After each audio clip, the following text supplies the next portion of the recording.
Ipinagutos ni Department of Social Welfare and Development Secretary Rex Gatchalian na dagdagan pa ng 100,000 family food packs ang preposition items para sa mga apektado ng pag-aalburuto ng Bulkang Mayon sa Albay.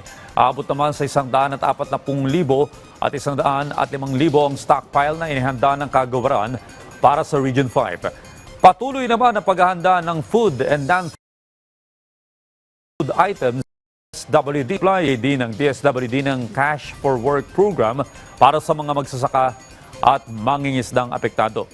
Batay sa ulat ng kagawaran, nasa mahigit 1,000 pamilya na o mahigit individual na apektado ng aktibidad ng Bulkang Mayon ang nanunuluyan sa mga evacuation centers. On the part of the DSWD, as I earlier, Secretary has conveyed to the local